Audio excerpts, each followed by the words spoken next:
What is going on? What is going on? Wake up. And why is this going on here? Did not need that on there. What is going on, everybody? Hope everybody's having a fantastic day. Cleveland Terry Show, DJ Tech Thursday. Trying to get everything situated here. Well, what you guys been doing for the last couple of weeks? I've been a little busy, a little bit. And we'll probably talk, not probably, we will talk about the DJ Expo that some of you attended, some of you did not. We will discuss all of that stuff at some point today. I saw on the message, somebody was talking about dancing on the clouds. I will tell you this. For me personally, and this does not include everybody, obviously. I've been in business going on almost 18 years. In the 18 years, not one wedding has asked me for dancing on the clouds. Not one wedding.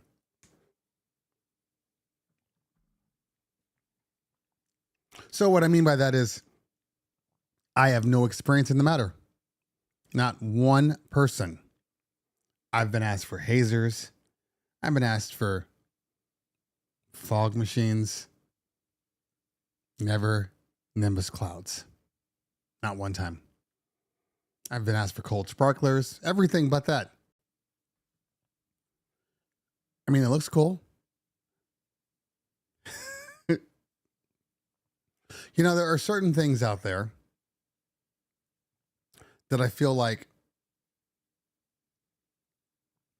over time become more fad like. And I feel like dancing on a cloud is a fad. Dancing on the clouds, tube lighting, all fads. Not to say they don't look good. I'm not saying that. I know people like to, they get like to freak out. Well, start to question their own purchases. I'm not saying that. I'm just saying that in general, it feels like they're fad-ish.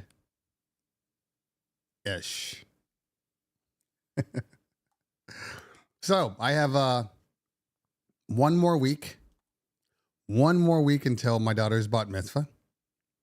And like legitimately, I've been hating every single minute. Like legitimately every single minute. I'm so over this party.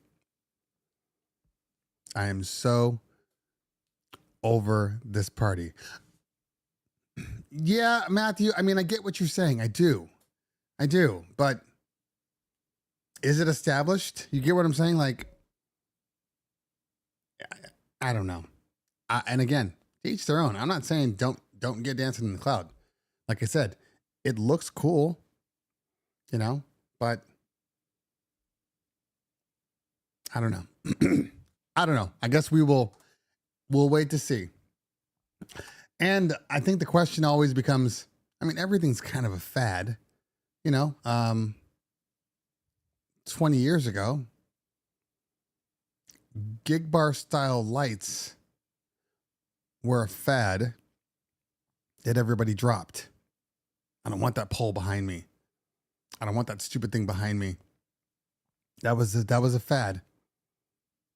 And then people just moved away from it. I'm going to do trusses and totems and all these other things. And now it's back.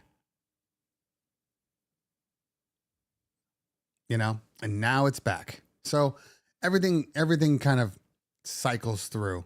We have this thing. I don't know if they have it. I mean, it's really pretty much a Jewish thing. I'm sure the variation, the kind of acknowledgement section of the night where you're calling people up, it's called candlelighting. If you're doing bar and bat mitzvahs, again, I think the ceremony exists throughout many ethnicities and races, but specifically, I'm talking about Judaism. And when I first got into bar and bat mitzvahs, even before I owned my own company, when I started, which was in '98, they were doing candlelighting, and they had been doing candlelighting for like years, probably decades. at a certain point, people realize that candle lighting does nothing but kind of kill your party. It takes too long. People don't really care about it. And then it just fell out of favor. But the funny thing is, every season, there's undoubtedly 3 or 4 people that are like, I saw this really cool thing from this party that nobody's doing. And I said, candle lighting? They say, yeah, how'd you know? I said, because it's not cool. You're going to do it, and you're going to show all of your friends and future clients why you shouldn't do candle lighting. And that's what happens. We do it for a couple times, and people are like, I don't want to do candle lighting. I'm like, we told you. We told you. So things come and go. What's old is new again. Isn't that what they say? So, yeah, Matthew says it's not a big seller. I wish that this thing was smart enough to just remove the comment thing after it's been up here for like 30 seconds. Party planning sucks. Your party planning for your own event sucks. Okay, it just flat out sucks. I wish there was a better way. I mean, I guess there is a better way. You just paid shit ton of money and not think about it anymore. But for me, I don't have that option because I'm not rolling in dough.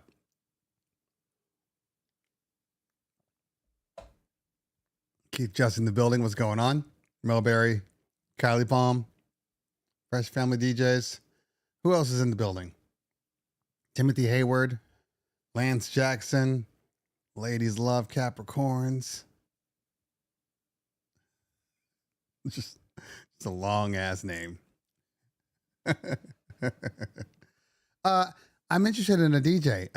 Who do you recommend? Well, obviously I recommend Ladies Love Capricorns. Excuse me. DJ Ladies Love Capricorns. DJ Illusion. Hey, DJ Illusion, DJ Rastum. These are a couple of names I haven't seen in here. Welcome. What's going on? What's going on? It's about 95 degrees already in Southern California. I think it's going to be about 99.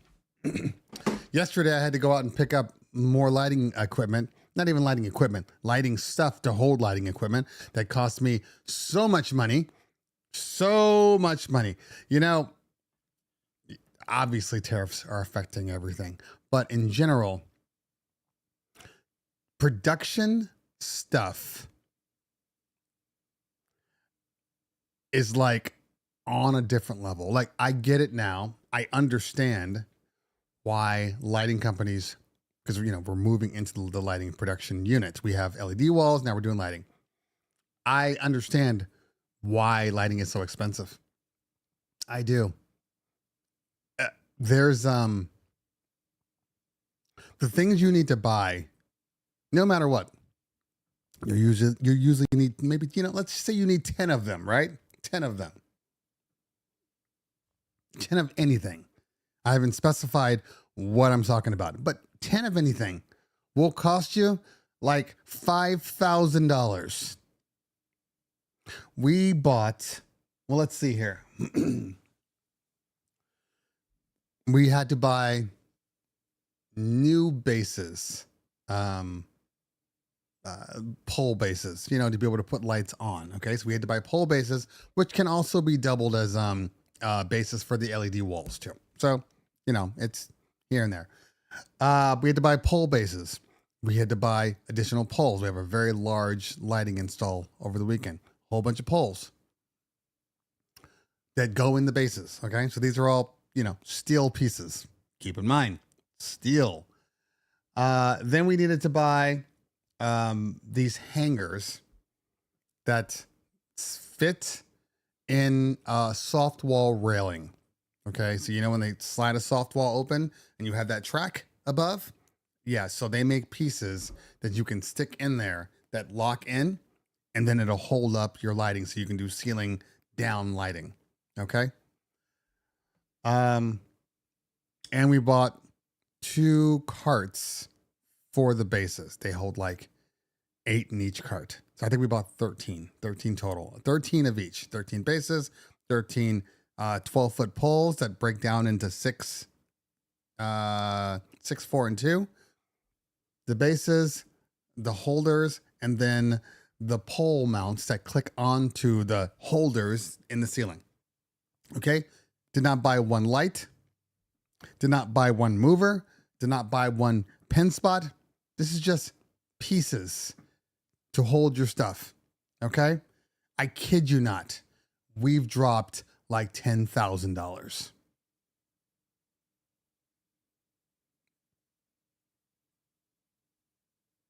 Just like that.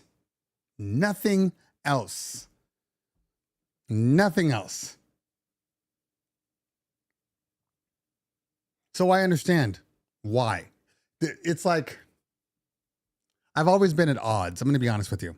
I've always been at odds when people say things like, I charge what I charge because what I've paid, because of the money I've spent.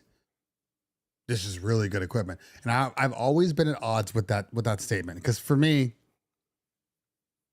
I feel like,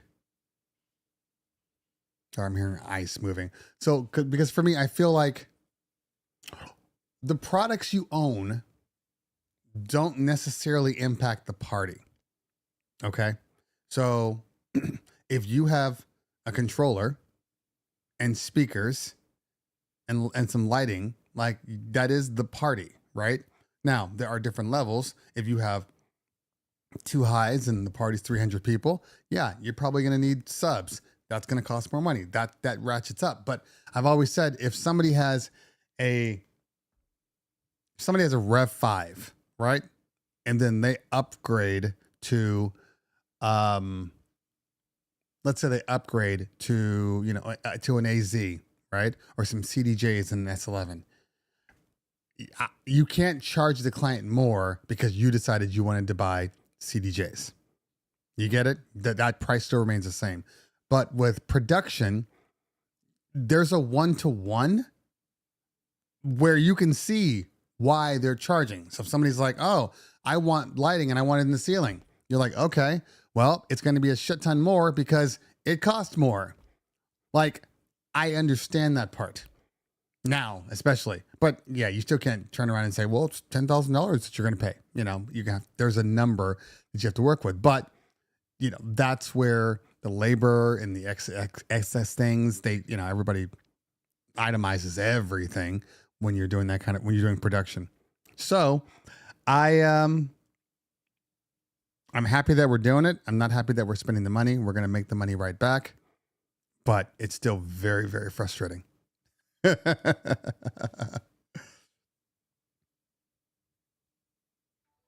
Oh yeah, that's a very, very good idea. Especially the steel stuff. Steel, TEEL, not AL. Like that stuff right now is so expensive. So expensive. So anything steel related, weighted bases, all those things, and the bases, and to be fair, we could have bought different bases. Okay. But these bases are square and very small, but they're 50-pound bases and they have holes. They have a center hole. So if you want to mount a center pole on there and raise it up 12 feet, but then they have, for the conicals, that's what you put the trusses in, right? The little nipples that go into the base and then you put the truss down.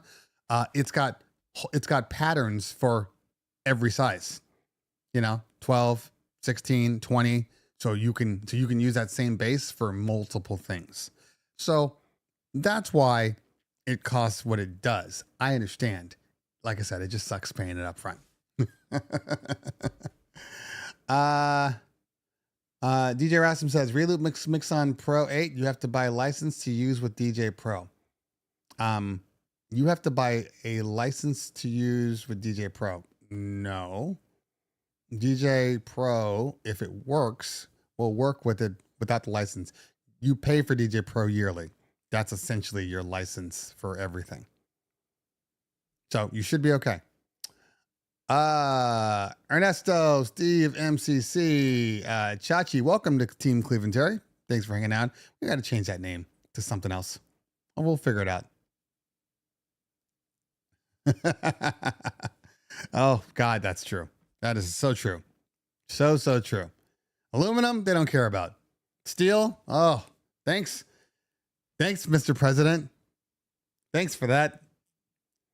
Not even if the people aren't even legitimately having the tariffs and they're like, raise the rates. Raise the rates. We're going up 20% over the next 10 years. Just across the board. And anything you buy. They're just raising the rates just because. We'll see what Apple does. We'll see what Apple does. That'll be the big question. What Apple does. Okay. Let's see here. So obviously, this is a Q&A type show. And Q&A type show. So I need crowd participation. I have a meeting at 1. So this will definitely stop by 1 o'clock. I'd like to stop by 12:30 because I'm kind of swamped today. But I have a meeting at the venue to go over everything again. And like I said, I just want it to be done. I'm really over this whole thing. I'm over my daughter. I'm over my wife. And I'm over being involved. There's this weird thing that it feels like, and I'm sure I'm not the only one that goes through this. You have a profession that you've been doing for a long time. And you've learned the tricks of the trade and all of that, and you know all the ins and outs. And your family asks an opinion, and you give an opinion, and they look at you like you're crazy. They look at you like you're crazy. Even though you know what the hell you're talking about. So I've kind of pulled myself away from that part. I'm like, I don't well, what do you think? I don't care. Just make a decision so we can move on. Just make a decision so we can move on. You're not much help. I'm not trying to be helpful. You didn't want my help. So now I'm moving on. And my daughter can't make a decision to save her soul. We've changed things. And I'm like, look, if you don't get these orders out, you will absolutely not have the things you need. And I'm done trying to force it. We have time. No, we really don't. Hudson Valley Wedding, DJ Lou Paris. That is a lot. Hudson Valley Wedding, DJ Lou Paris.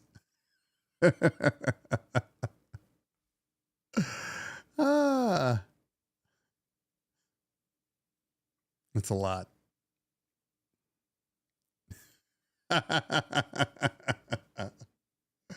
Oh, man. Oh, how was DJ X this year? I feel like I missed out.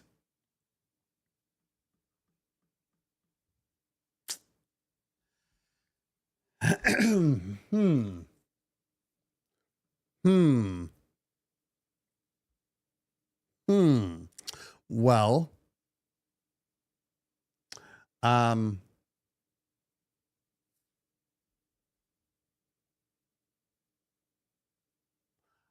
I wish we'll get back to DJX. Okay, we really will. I want to talk a little about to Nat. I have no idea what they're releasing. I personally do not have a relationship with Reloop. Like, not a single relationship. I don't know. And to be fair, I'm just full transparency here. I don't have a relationship with American Music something. I always forget what it's called, but it's the umbrella for like Reloop, Hercules. I mean, Baseballs is under that same umbrella now. Just many, many small companies. Okay. So for whatever reason, I'm like completely out of the loop and with regards to any of their products. And I have connections and I've asked for things and I never get anything from them. So I saw Mojax's message and he would have told me if I asked, but I'm just, you know what I mean? I'm really done chasing people around. Okay, Lou. Looks a little better now. I'm done chasing people around for stuff. If you don't want me to review it, that's fine. You know, if you don't think I have value, that's fine. I'm just done with it. I have other ways of getting your equipment. You know, and if I have other ways, it's not going to be better for you if you're not sending. And look, again, I've never once lied or put a company on blast, like just because, you know, and if they send me equipment, if they don't, I've never been that guy. But if I buy something on my own or I get something and, you know, maybe something that like, something that doesn't bother other people or something I feel is like, oh, it's a me thing. You know, I may be less constructive, if that makes sense, you know? But you know, it's their choice. It's their choice. I'm absolutely out of the Reloop, BB. Nice pun. Nice pun. And that's, like I said, and that's okay. That's okay. They are like, I still remember when I was trying to get the Reloop, mixer, how difficult it was for me to get that Reloop mixer. Like I saw them at NAMM a few years back. They're like, oh, of course. I'm emailing people left and right. Nobody's responding to me. Like not one person. Okay.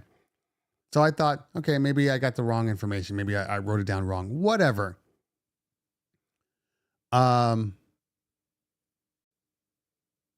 then I run into another company, a retailer, and I'm like, hey man, I've been trying to get this Reloop mixer to review for like months. Nobody's getting back to me. He goes, oh, I'll take care of you. I got you. Right. He emails the company and they respond to him immediately. Oh, we'll absolutely send Cleveland Terry some stuff. You know, here we go. We just need address and information. Cool. I look at the email. It's the exact same person I emailed multiple times. The exact same person. I say this because just recently at DJ Expo, I'm not naming names, I had sent an email off to a company. And when I saw that person there and we were talking about future products, and I said, yeah, I'd like to get it. She goes, oh, of course. I said, you know, I emailed you a few weeks ago about it because I knew something was coming out. I never got anything. If I'd gotten something, I would have replied. Here's my card. And it's the same email that I had. So I don't know why. I don't care to know why. It is what it is. If they're Reloop products, I'm never going to be, you know, right on the money. I'm going to have to get it from a retailer. That's just the way it works. I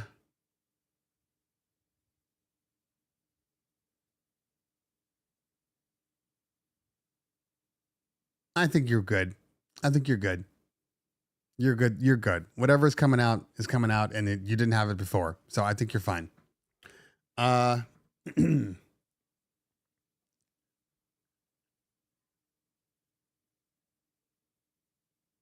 Right. I get that. I get it. Yeah. And we just have to, I mean, in a lot of cases, you just swallow your pride. You know what I mean? It's like, whatever, whatever. And I kind of equate it to like, when I used to, when I used to audition for like commercials and dance projects and all these things, right?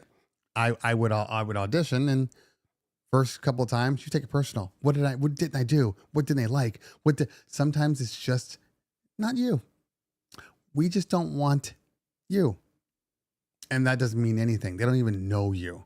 You get what I'm saying? So you just have to walk away and be like, they had a vision. They had a vision of what they wanted, and you weren't in it. And that's okay. What am I seeing here? Oh, it's my. What? Oh, never try to look at yourself mirror and trying to figure out how to get to places. All right. Okay. So, DJ Expo. First off, I do want to say, I saw this one. Felt weird at DJ's after party on Tuesday to see all the influencers I follow. I know them, but they don't know me, so I felt weird to keep going up saying, "Big fan, good to meet you." I get it, but we don't. Nobody really. That's why we're there. Okay, like nobody's offended or like, "Oh my God, they're bothering me." Like nobody really says that. The only time I get a little annoyed is when people don't read cues. Like I have to be somewhere, right? I have a meeting, I'm on a panel, I got to go to the bathroom, I got to go eat, whatever the case may be. Sometimes people don't pick up on the cues. And then I have to kind of be more rude, like, hey man, I got to go. I got to get out of here, because I don't know what it is. Well, I do know what it is. It makes sense. If you finally get somebody you follow and you get some time with them, you don't necessarily want to let them go that fast because you want to take that opportunity to maximize the time. So I get it. I completely get it. But sometimes like, I'm like, I just got to go. I just have to eat. People don't realize like we're running around nonstop every day. And, like legitimately, sometimes I'm just like, I have not eaten in 7 hours. And then you go and you get some food and you're sitting there and it's your first meal of like the entire day and you're going to bite in. And people are like, hey, what's going on? Blah, blah, blah, blah, blah. And I'm like, I just wanted to eat. And you try to be as nice as possible. But sometimes, and again, I'm trying to think about how I say this without coming off offensive. Sometimes we need, I'm going to say I only have so much positive energy for small talk. I've told you this, in a given day. And Expo, the conferences take all of my energy. I have legitimately be under a stairwell before. I've legitimately eaten under a stairwell just to get away and just to eat without having to think, just to clear my mind. So, but this time I had, I was ordering food and, there was a guy and this girl and they were sitting at a table and, I forget the name right now. Hollywood. I think his name's Hollywood. I think it's DJ Hollywood. He was just sitting there and he starts asking me questions. I had just ordered my food. And so we were just chatting it up, whatever. And my food came out and they were still sitting there eating. And I'm like, you know what? You don't mind if I sit, do you? Like, no. And I sat there and then I ate my food and we chatted and everything. But it was on my, you know what I mean? Like I made the choice versus, oh no, you're going to do this because I'm talking to you type thing. But yeah, I only have so much energy. Okay. But I love going, even though I'm going to tell you this. I absolutely hate going to Atlantic City. There is no easy way to get there. It's a nightmare. Every single time I go, it frustrates me that I leave my house at 4:30 in the morning. Okay. 4:30 in the morning. And I don't get to Atlantic City until 7 o'clock. Like that's frustrating. That is a long ass day. All right. Now, fortunately this year, I got lucky. Okay. So normally I do direct. Okay. So that's a 5 hour thing, but I'm like, hey, it's layover. And I didn't even know where the layover was. Okay. But I'm like, it's a layover. It's an hour. Okay. That's fine. You get off the plane, you go to the bathroom, you get back on the plane. Okay, cool. Uh, on my way from LAX was good. Got on, barely made it. I I just got in late. It is what it is, but I barely made it. I'm TSA pre-check, so I don't think about these things.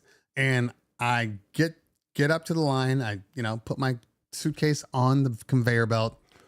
They take it through, and I look ahead, and there's 3 people that are standing there waiting for their luggage. I'm like, oh God. All I have is my laptop, an iPad, and then like I have like my Steam Deck, whatever, like nothing big. And so I'm waiting there and I'm looking at the clock like, okay, it's getting closer than I want it to be. I still have like 30 minutes, but it's getting close now. And so there's 3 guys ahead of me. They're waiting. Lady grabs the suitcase. Here you go. Checks it out, blah, blah, blah. And there was like nothing in it. I'm like, oh, great. So by the time they got to me, now I'm like, it's been like 10 minutes. I'm like, okay, what the hell is going on here? And I was flying Southwest. Finally, a guy's who's doing the bags, but he's also doing the round scanner thing. I'm like, why is there one person doing this? It's TSA pre-check. We paid money for this. Like, come on now. The guy finally grabs the bag right before mine, starts opening up, and then I hear him turn around and go, hey, there's nothing wrong with these bags. I don't know what you're seeing, but you got to let those go through. She's like, oh, okay.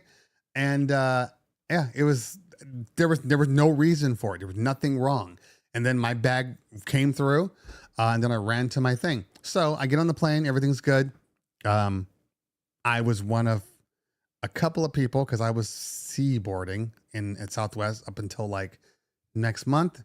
I think they're going to assigned seating next month or the month after. Right now, it's just waves of people. And so I just go to the back, and because all the other seats were getting, and I'm like, there's probably some aisle seats farther to the back. Get to the back. There's an aisle seat. I sit in the aisle. There's one person in the middle. By the way, I'll tell you that in a minute. And so I'm on one seat. There's this girl on the window seat, and we're sitting there, and people are looking up, and they don't want to sit next to me, and I'm okay with that. That's probably the only time that I'm like, fine, being black. That's on an airplane. I don't know what it is about wanting to sit next to a black man, but I find that I have more empty spaces next to me than most people. It's me and small children all by ourselves.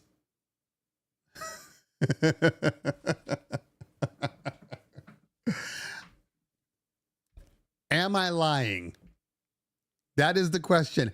Am I lying? If I'm lying, put it in the chat. But am I lying? Black people in the comment section. Let me know. Now, I'm going to fast forward for a minute. On the way home, I'm getting back on the Southwest plane, and people think we're stupid. So there's a person sitting in the window, there's a person in the aisle, and there's just like stuff. There's stuff in the middle. Like there's sweaters or a blanket in the middle. Like people are dumb enough to be like, I guess there's no spot there. Like, come on. So then I'm walking. I saw that couple, and I'm like, whatever, I'm gonna let them go. And I kept walking. So now I'm just passing the emergency doors. And in Southwest, they have like basically two rows are kind of essentially emergency doors, even though there's technically no door in one of the rows. And so I'm walking by, and I look over, there's an emergency exit, middle seat, right? So, but there's like a purse, cell phone, a book. And I look down, the lady acknowledges me, looks up and like looks back down again, right? And so I slow down and I'm like, and then there's a stewardess, black stewardess actually, and she's like standing off to the side as people walk by. And I turn and I look back at the lady and I said, "Excuse me," because she had her AirPod Maxes in, trying to ignore me. I'm like, "Excuse me, is that seat available?" And she was like, the stewardess, without even like dropping a beat, was like, yes, it's available."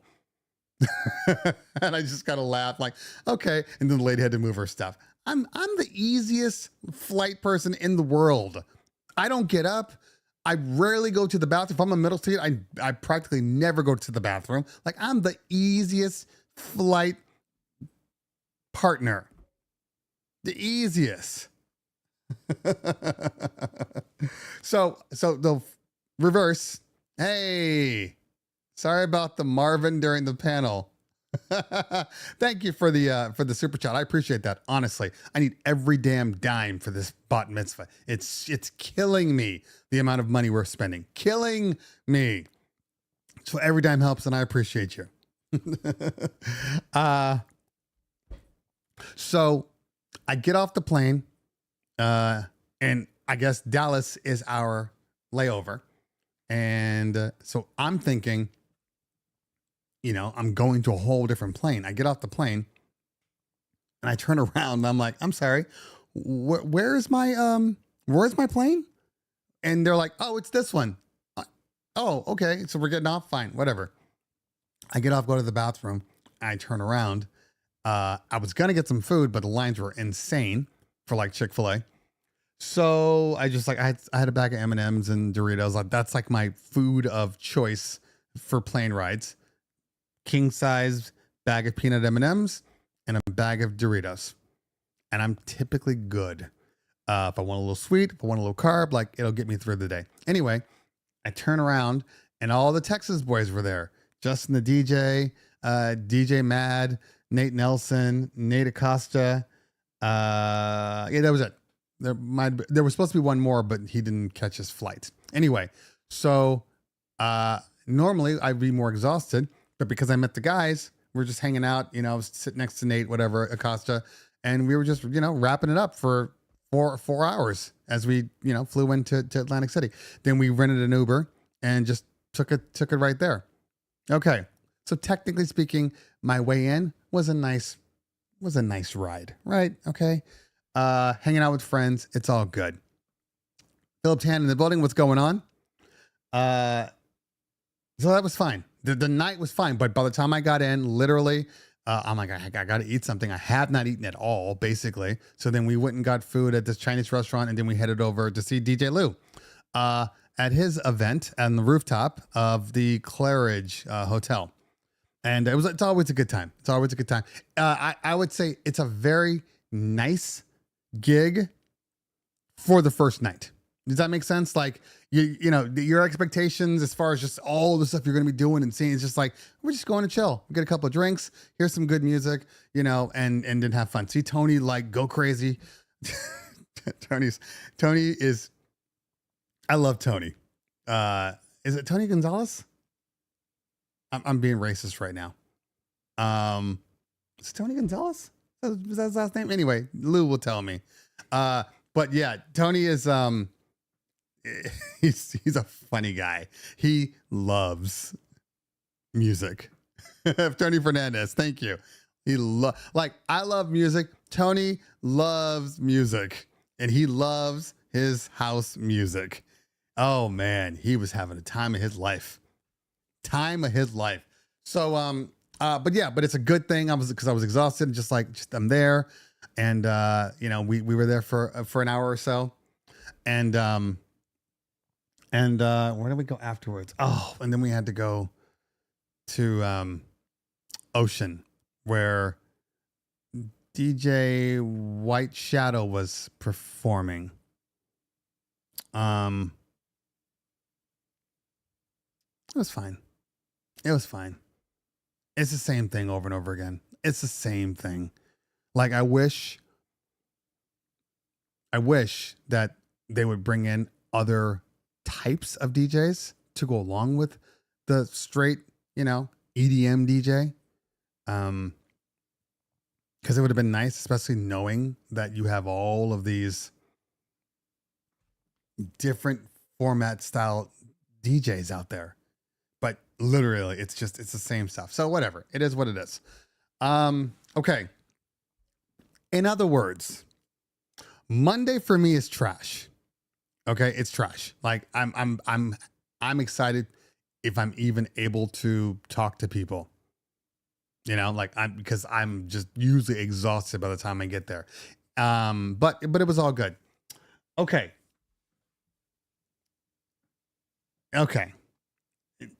I had issues with the expo this year. I really did. Not terrible issues, but like, why didn't they type issues? Okay. One of my issues, first off, I felt like I didn't know what was going on at any point, at any time. Usually they used to put up the schedule, like even on their website, the schedule would be up there, exactly what's happening each hour. They didn't do that. And, they don't have an app. And, there were really no signs anywhere. Okay. So like if you had never gone to DJ Expo, I think you'd be totally lost. You'd be totally lost. From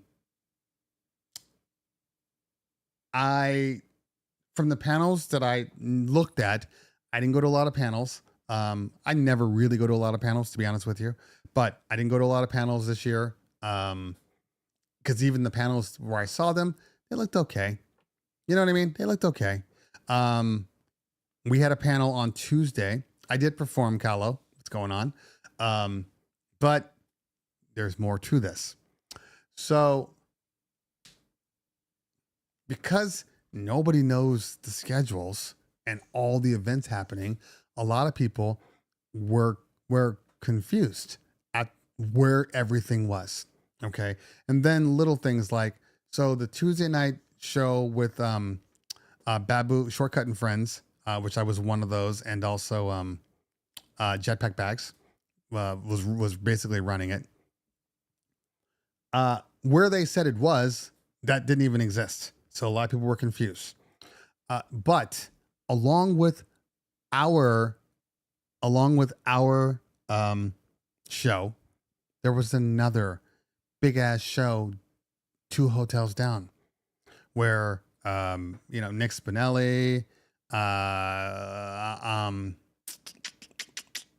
think Bassett played there also.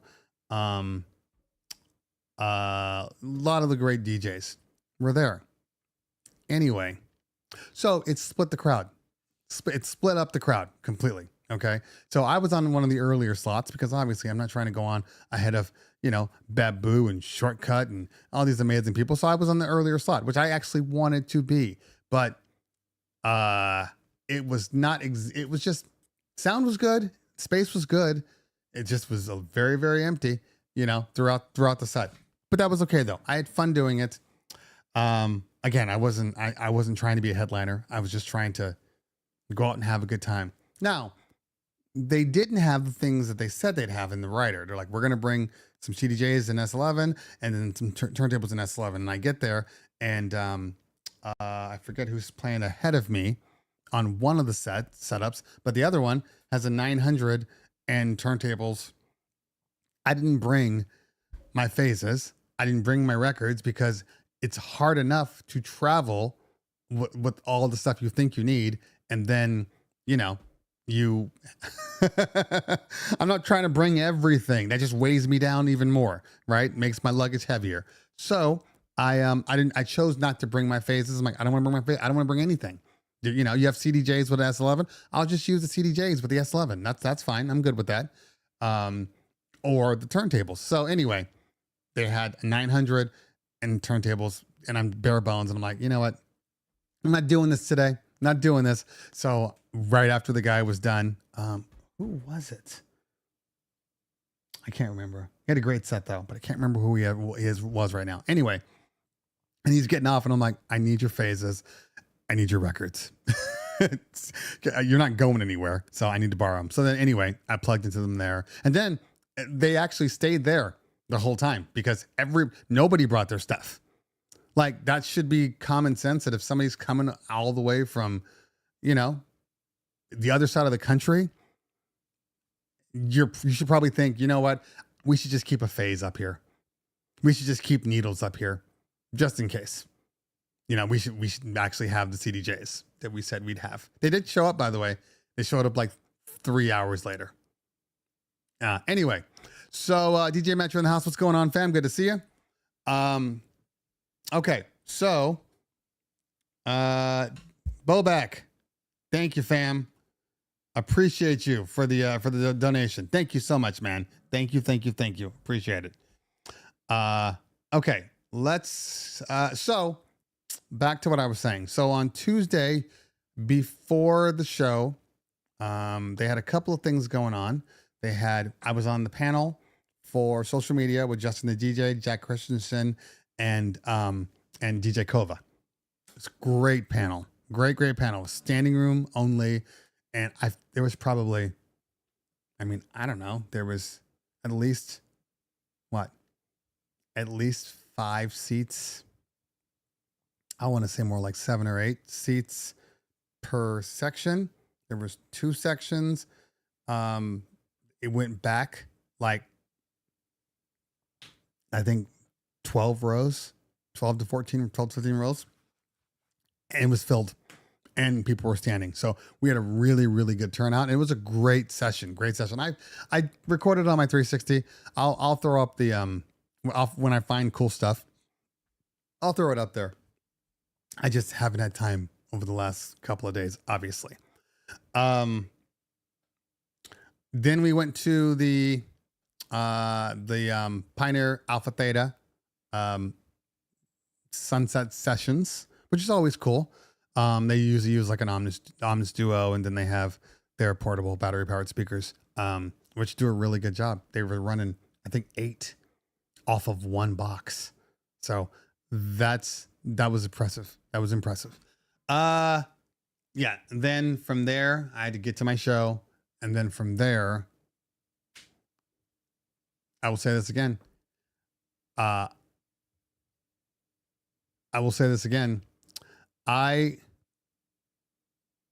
don't love performing for DJs. I don't think anybody does. Unless you're like Scratch Bastard or Mel Star. But it was fine. There's a lot of this. And again, like I said, I don't have a problem, but there's just so much this. And then you finish, and then I see people the next day, and they're like, oh man, I loved your set. And I'm like, thank you. Why couldn't you act like it? Because I went to bed fine with the set, but also in the back of my head, what could you have done differently? Maybe you should have done this. Maybe you should have done this. Maybe you should have done this. I find myself, I'm waking up at 4 a.m. and I'm like, I'm not thinking about the set, but I'm thinking about the set. Does that make sense? So yeah, I just wish we would be more supportive. I do. If you like something, I don't care if you just do this. Like, just give me something. Yeah, Melstar is incredible.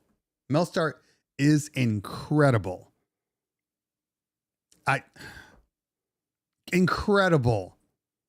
Every time I see him. Every time. Ugh. Oh, I'm jealous of that man.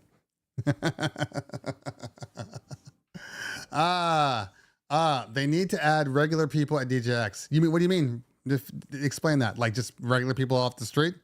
Like let them in and see the performance? I don't disagree with that. Fair enough, Steve. Fair enough. Oh man. Yeah, no, general population tickets. I mean, it doesn't matter. He doesn't wear headphones. He just feels it from the force because he's Melstar. He's just like, I mean, look, we know he doesn't DJ with headphones. We get it. But it's not that he doesn't DJ with headphones that is so incredible. He's flawless. without headphones. Normally, people who don't wear headphones, yeah, they're good, but you can always see or hear the mistakes because he's flawless, and it doesn't matter what he's mixing into. He's flawless. I hate him. And his timing is insane. Like how he brings things in and just, and look, and this is coming from a person that thinks like even Scratch Bastard, they're both people like to, I think that Scratch Bastard is literally one of the top DJs in the world, right? As far as, open format / battle turntable DJs. Okay. I really do believe that. And I've always thought Melstar was up there. They're on par. Like and the funny thing is they DJ so differently, but just so good all the time. And Melstar is just like, killing this. I'm killing this. I'm killing this. Huh? What? Yeah. Killing this. And Bastard's like, in the moment he's jumping around and not jumping around. He's not like, Tiesto, but like he's really feeling it. He's a showman also. They're just different. They're just different, but both amazing. Just amazing. Yeah. Oh man. I would have gotten more footage of that, but my edibles kicked in, so that wasn't going to happen.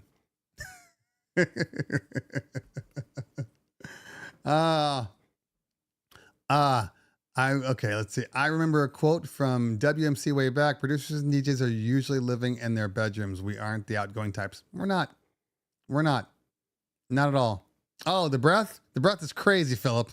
The breath is crazy.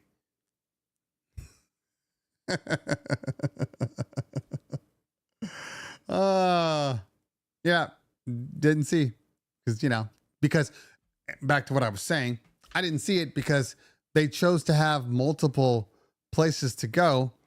They chose to have multiple places to go, and they split the crowd.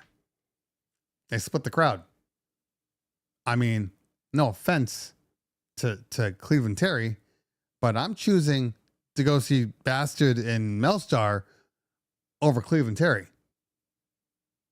Fuck that guy. Like for real. But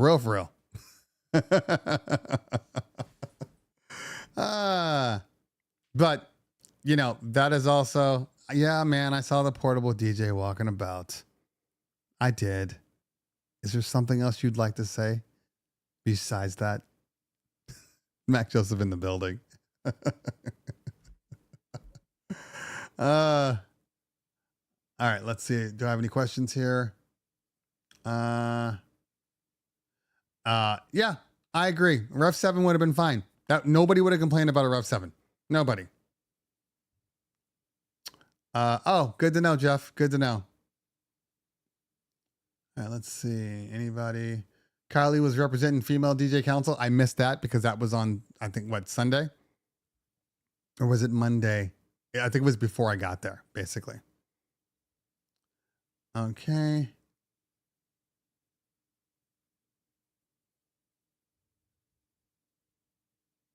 And then there's Midwest DJ, which uses Vibo and has everything amazingly well organized. I'm trying to get there this year. I've already put my name in the race. So we'll see what happens.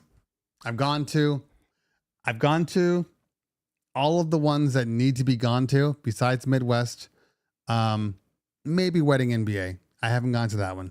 Maybe not this year though. I'm tired. So I will probably go. Yeah. So Midwest, I'm going to be honest with you.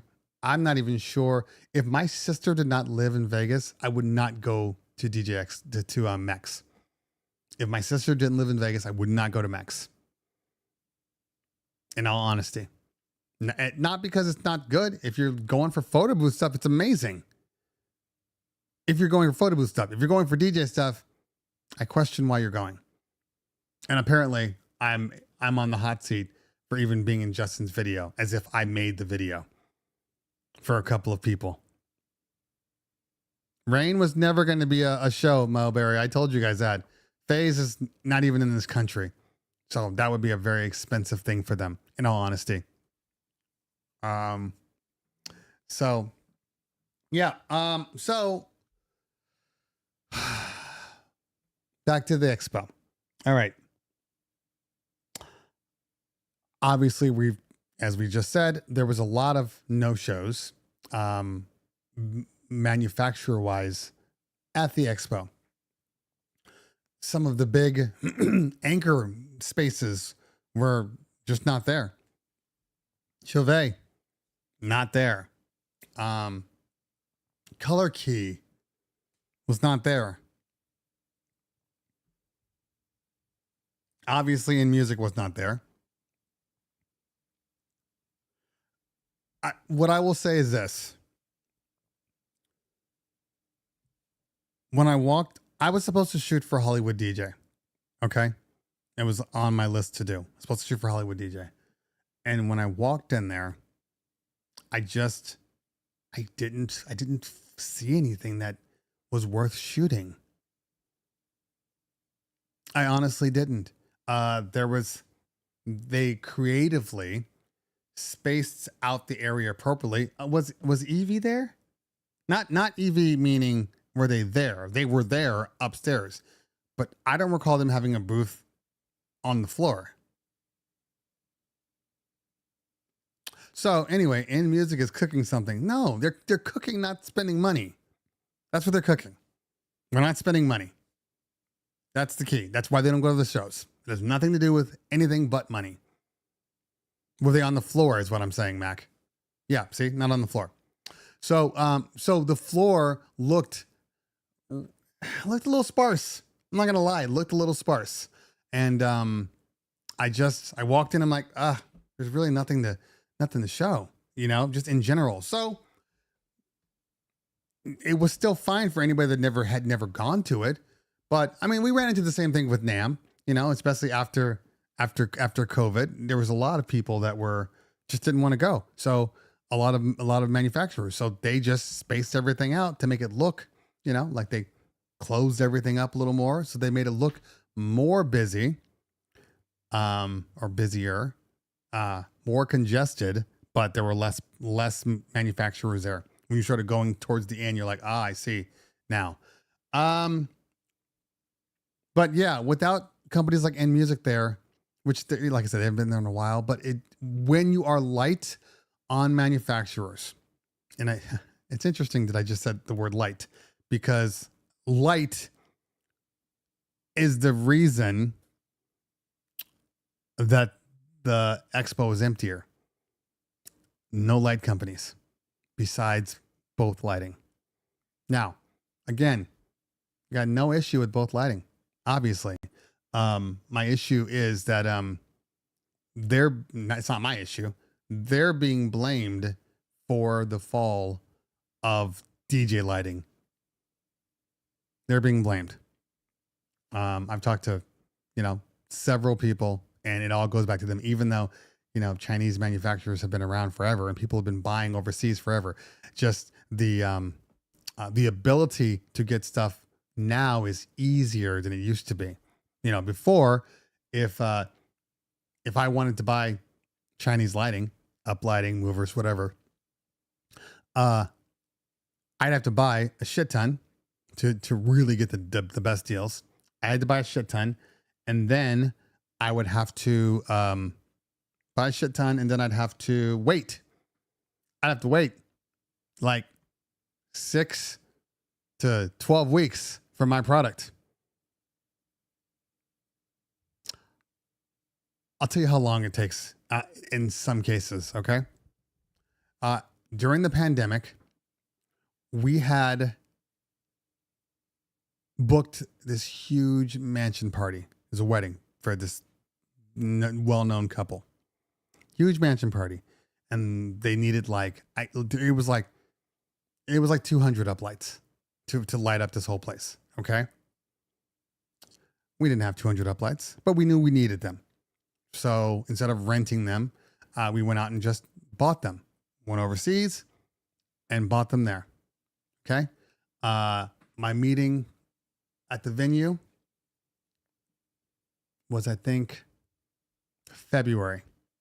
Okay. We put the order in for the uplights when she signed her contract. So that would have been right around the end of February. You know, we bought them. Great deal, but we did buy them. And then the pandemic hit.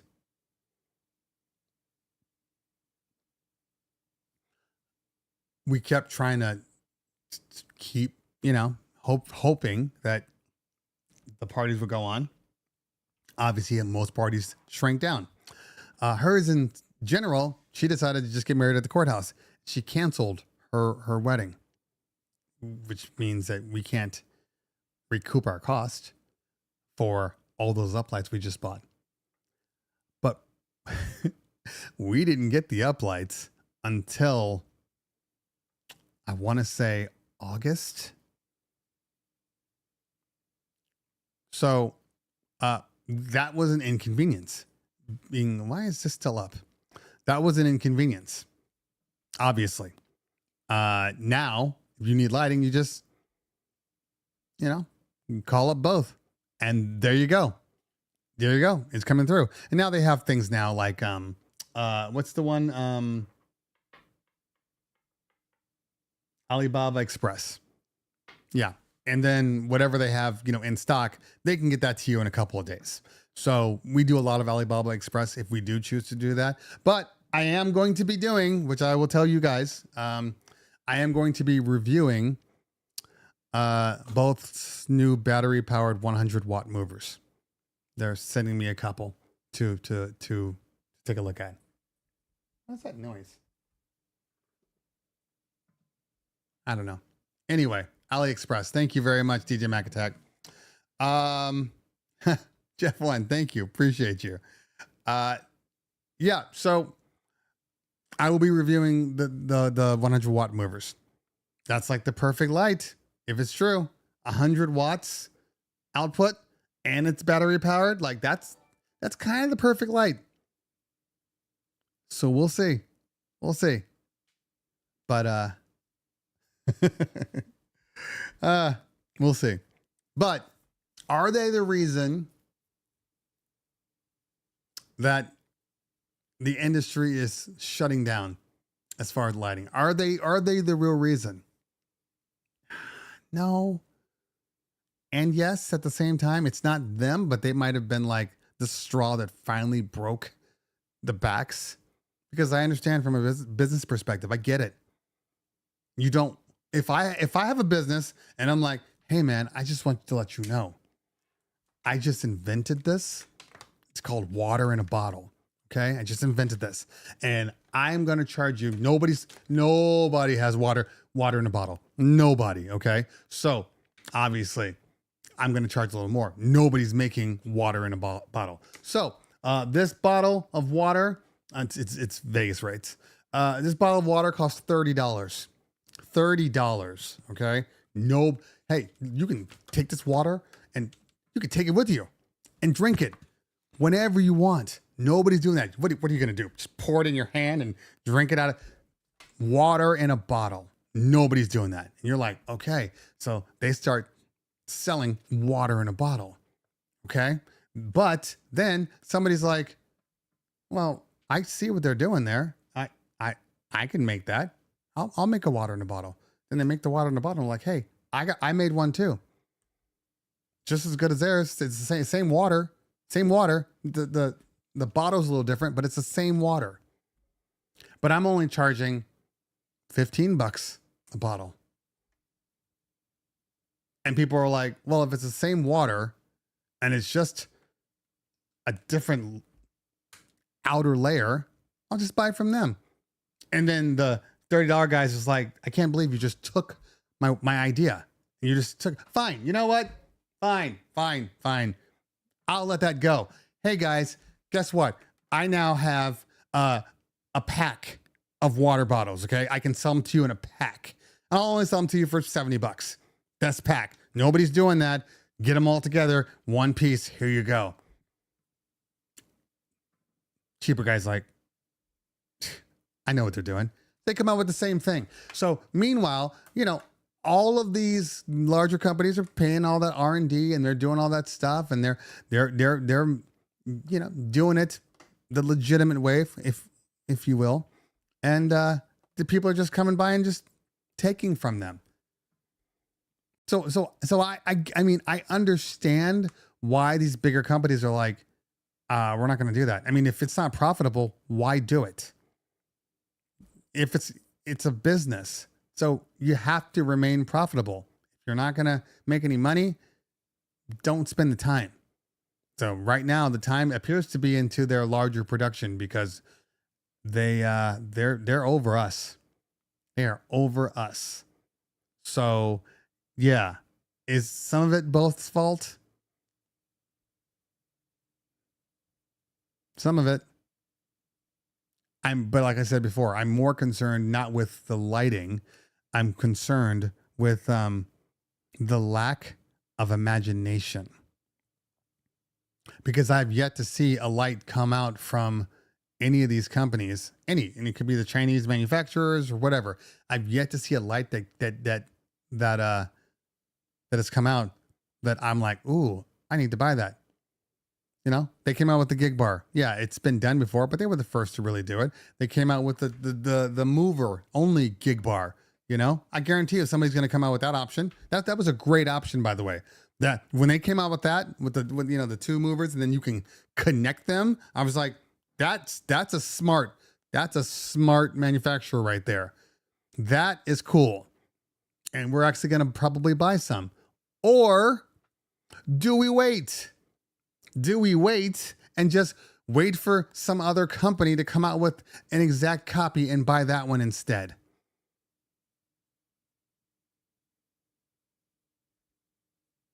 You get it? You get it? I mean, like, it's a bad situation right now across the board, and something's going to give. Something is definitely going to give. Pioneer waits and copies all the time. Okay.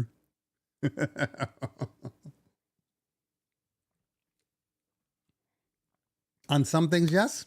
On most things, no. Anyway. Because I said before, I remember seeing the Rev 7 on a sheet of paper. Well before the Rain 1 MK1 came out. I remember. So it's not, they don't copy.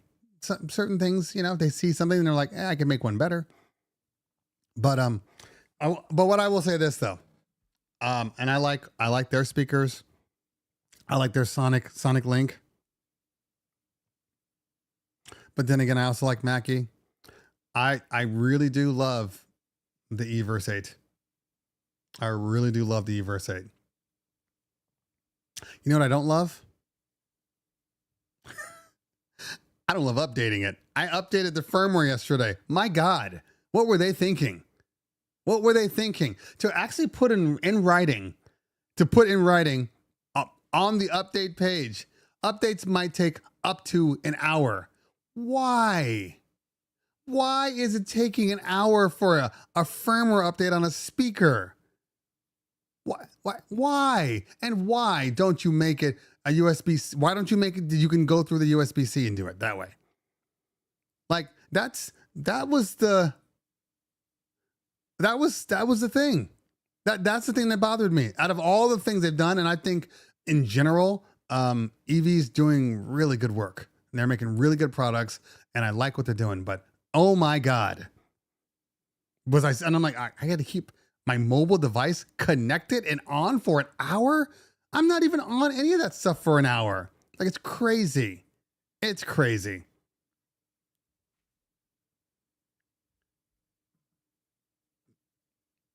There has been battery powered subs before, Mackie. What's that other company? Yorkville. Yeah. So they've existed before. Sound blocks. They've all existed before. Oh, I tried. I got to make the video on the sound blocks lighting. Okay. I'm running out of time.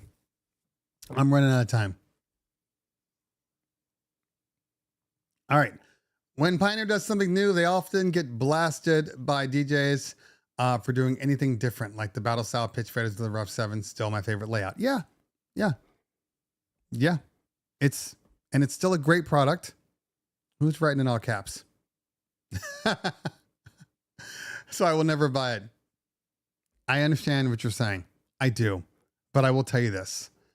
Out of the 3 that I just mentioned, the Everse 8s, they're the best. Now, I'm not talking about like Sonic Link being able to just connect your Omnis Duo or something like that and then roll. Like, obviously, if you're trying to do something like that, there are only so many options. But from a speaker only perspective, they do sound the best. They do. And the features that are built into them are fantastic. Now, what I did notice, somebody had said that you needed to, like if there was an update, like let's say because the problem is not the firmware updates. I mean, your speaker still works. Okay. But let's just say, for instance, you, the app updated. When you try to connect, it'll connect, but it won't let you do anything to it. Okay. It'll say you need to update the firmware in order to affect EQ and all that stuff. You can still change the volume, but you can't get into the nitty gritty. But I don't know if that is an update to an update, because I saw a message or a YouTube video on it yesterday that was made back in 24, and they were like, don't make sure you update your firmware, because if you don't, you're not going to be able to use a speaker. So I think they might have tweaked that to make that a little better. But in general, besides the firmware, it's a really good speaker. It just is. They really did think about the mobile guy. And sound wise, sonically, as somebody had just said, the clarity is ridiculous. And if you're using them for ceremony, for cocktail, like, they're just updated home. I was updating at home, Mac Joseph. That's why I could tell you how long it takes. Damn, man. You DJing right now? I haven't used the 12s. They actually asked to give me a couple. I just that's not what I was looking for. I needed some ceremony speakers. I needed some cocktail speakers. I don't need a 12 that's just bigger. I'm not going to use that on my party. You know what I mean? So I didn't need it, so I have not used it. I'm sure it's just as good. I mean, I think the clarity of their speakers, because you can hear them like in their column arrays. They sound very similar. So I think they just make good speakers. We need a Cleveland Mac show. I don't know if I could do that. I don't know if I have enough energy for Mac Joseph. For a starter speaker, should I avoid Alto? Should I save money for something like EV? No, that's not what I'm saying. Alto makes a decent entry-level speaker. So does Mackie, but it depends on what you're trying to do. It depends on what you need those speakers for. Because even the Everse, if you told me, oh yeah, well, I'm trying to do parties of 75 people, I'd say then don't get the Everse. Or if you do, you're gonna need a sub to go along with it. So it just depends on your application. At Harvest, the 8s were judged better sounding than the 12s. That makes more sense, because I doubt they're really throwing in a larger amp, and you're just hitting the sweet spot with the 8. It's the same thing with the 70s versus 90s. The 70s at lower volume sound technically better than the 90s, but the 90s at the higher just blows them out of the water. Does that make sense? because there's more power potentially going to the sub. So you're going to get a better sound earlier. Okay. Because of the size of the speaker. Yeah, don't do that. Is the Rain 4 still reliable despite all issues? People who have them would say yes. I've said this before. I'm not recommending any controller that it is discontinued. I think that's silly. So in general, that's Bluetooth. That's different, Ziggy. Not the same. Sonic Link has their own proprietary Wi-Fi that connects. So you can still, the latency is super small. So that's the difference. Northwest Audio in the building. We started with the passive pair of Sirwin Vegas. So did we. From the 90s and a 500 watt amp, we saved up and got EV ELX 200s. Then we saved up and got some Evolve 50s, which is perfect. Yeah, for 90% of our events. There you go. That's the way you do it. You get what you can afford.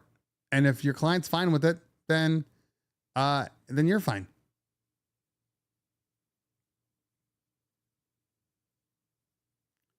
I mean, I get it and I agree. But it just depends. Is this a professional thing? Is this a hobby? You know, I mean, a lot of people buy more than they can afford, but if it's just a hobby, that it's pointless, you know, and nobody really knows. So in hindsight, you're always like, yeah, I should have. But what if you didn't succeed? You'd be more comfortable going, I bought these cheap ass speakers and they're just for me and I'm happy.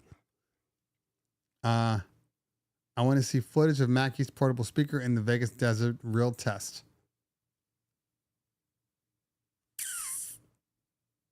We'll have to see. In fact, I think the Mackeys for me arrive today or tomorrow, the subs. It's the first time Mackie did something where I was like, well, that doesn't make any sense. They notified me weeks ago. Hey, we have a Mackie sub coming out. It's under embargo. So, you know, you can't really talk about it. And I'm like, okay, that's fine. So we'll send it to you after the expo. Cool. And then I get to the expo. Mackey's doing a sunset sessions with them. So they're showing them out to the world. I'm like, okay, that's not, you can't do that. You can't do that. It's bad enough that like social media, just in general, as far as long form YouTube and things like that, social media is dropping. Okay. So really your biggest numbers come from early releases. They don't typically come later on. They can, but it's not the same as it used to be, you know? So, anyway, I could talk about that all day. Okay. Let's see here. Maybe. Yeah. Most people don't need the most expensive stuff, Ernesto. That's vanity. That has nothing to do with your actual production in your events. It's all vanity in general. Now, sometimes there are things that you really should have and they're better for you, but yeah, most don't. The subs make absolutely no sense. I mean, I have to hear them. Before I have any judgment on them. But what I was going to say about Mackie, they are notorious. How do I have 25 notifications on my phone? Swear to God.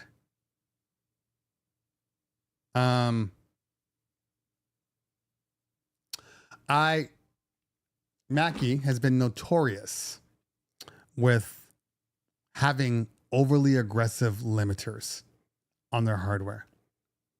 I have some of their subs and I'm like, I wish you wouldn't be so aggressive because I think there's more to this. Battery powered subs won't give much power. That's not true. Maybe they're battery powered subs, but I heard the Yorkvilles. It's Yorkville? I believe it's Yorkville. Their battery powered subs put out some pretty impressive sound. Now, having said that, back to Mackie. Mackie is very aggressive with their limiting.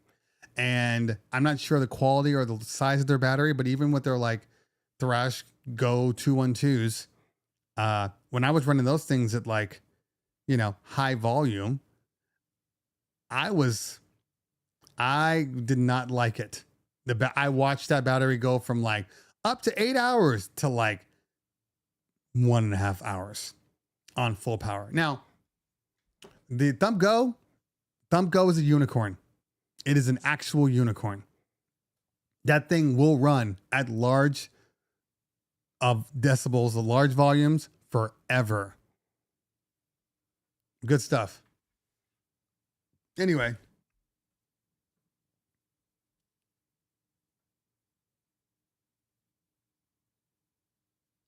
Well, yes, absolutely. Absolutely. Yeah. Jay Davis. I mean, it's this, you know, the room has power issues. You're outside. You're doing a cocktail party and you want to have a little more oomph in your music. I always say I remember the first time I played the Bose L132s at a cocktail party and it sounded amazing. Sounded amazing. Now, I'm not talking about battery power. I'm just talking about in general. They sounded amazing. And there are certain things that just are better for others. And having a Mackie Thump Go is solid. Having a little more low end, good stuff. It's good stuff. Okay. I know I saw something from Sam. Let's see. Everse 8 for clarity. Absolutely. Everse 8 for clarity. No question. And I like the sound coming out of the Mackie Thump Goes. I do. But they don't really hold a can. Look, again, it's what I've said. I haven't changed my thinking because even before I had heard the Everse and people were like, and I was talking about the Thump Goes, I'm like, have you heard the Everse? Have you heard? And I'm like, look, I'm not saying that they're not better. They should be better. They're more expensive. So you're going from a $450 speaker to like an $800 speaker. Like it better be better. And it does not disappoint. They are great sounding. That does not discount how good the Mackie Thump Goes are. The Everse are just better. Does that make sense? And then people always want the end all. Like, again, if I have a Honda Accord, it's gonna be great. If I buy that Mercedes, it's gonna be better. But they're both doing the same job. They're both doing the same job, and they're getting you where you're supposed to be, safely and efficiently. That's it. But Everse has more bells and whistles. Everse has more quality parts in it. It's just a better speaker. All right.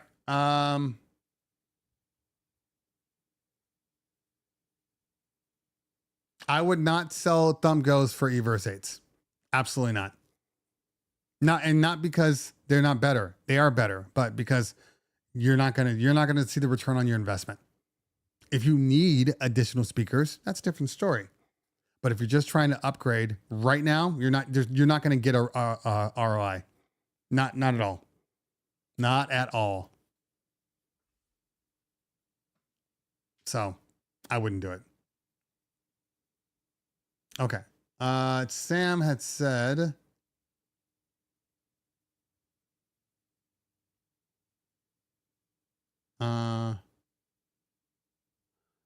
Sam, where did you go, Sam? Okay. Sam says, what are your thoughts on those requests on the next Ref 7?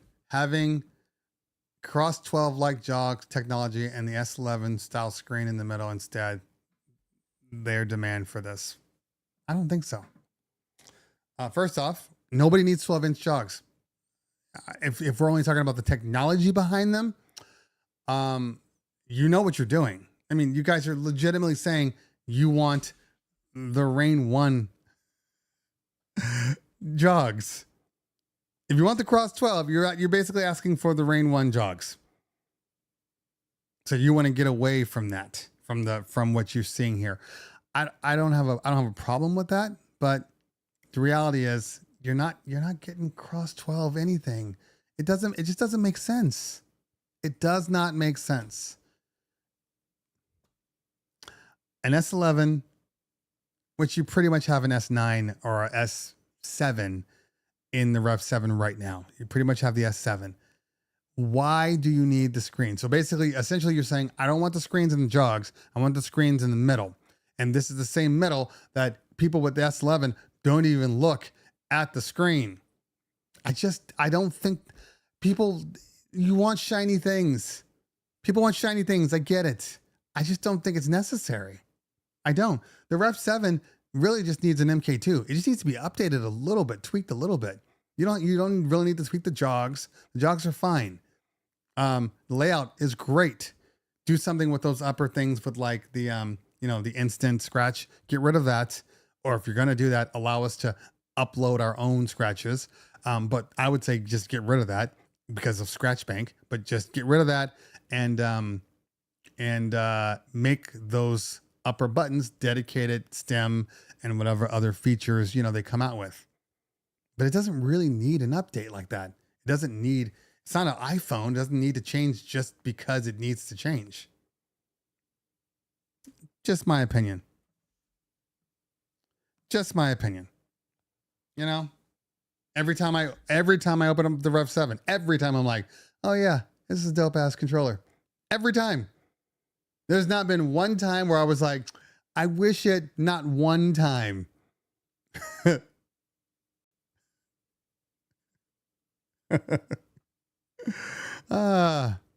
So, perfect the sound. Maybe a better sound card. Fader's great. Put the WAV files in the jogs. Not the WAV files, the I always say this. I'm gonna be honest with you guys. Maybe I'm not the one. To be able to see your crates in the jogs is great. It's fantastic. I love that Rain has that. Ask me how many times I've actually used that. You know what I mean? Like, it's cool until it's not. I think that if Rain can put the Denon OS into an all-in-one and then have that information in the jogs, I think that would be amazing. When I say Denon OS, you know what I'm talking about. But like, a Rain product with engine built in. And then the jogs have the screens and then you can just, navigate through there. I'd buy that. I would buy that. I would buy that in a second. To have the majority of my music on my controller already and not have to have the computer. Even if I have my computer, Engine OS has wireless sync. I can put my computer behind me, since you guys love putting facades up to hide your stuff, which I just think is just asinine, but that's just me. Anyway, if you wanted to just stream directly from there, you could. Anyway, the only mechanical thing I want on the Rev 7 is the middle stop. They got rid of that. They got rid of it. They really did. IEC is something I would recommend for them. Or at least go USB-C. At least, at a minimum. They did that with the Rev 5. Do it with the Rev 7. Go USB-C.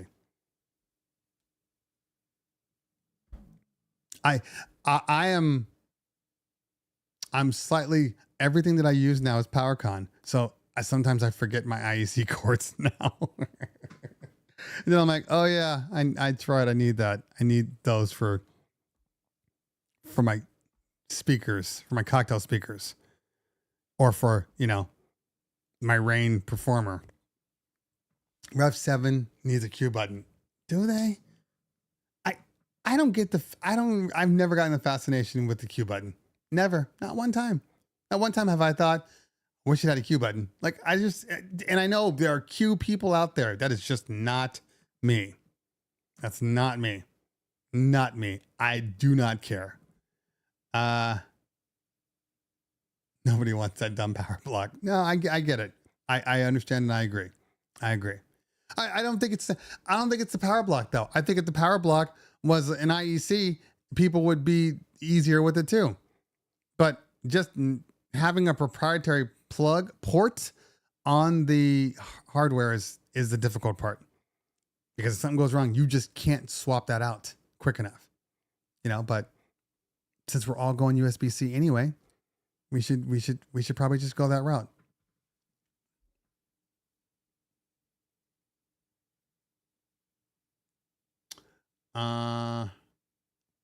Never understood why DJs put a facade. I know I'm hating right now. I know. Somebody's gonna be like, "Hey man, did you hear what Cleveland Terry said about you?" I'm like, I'm not saying about anybody. It's all an opinion, and it just feels to me every time I see it, I'm like, when you're like, you watch like a horror movie, and somebody's trying to hide from the killer, and they're like hiding behind like a window drape, and you can like see their indentation. Like that's how I feel when I see those facades hiding all their gear behind them. I'm like, we know what it is. You're not fooling anybody. That's in my head anyway. That's in my head. USB-C can power a direct motor. It's not about the USB-C that's the issue. It's just making sure that the wattage that you have is able to power it. But I mean, right now, I got a MacBook Pro charger that charges 100 watts. I guarantee you it can run a Rev 7. I guarantee you. So I don't know, man. I don't know.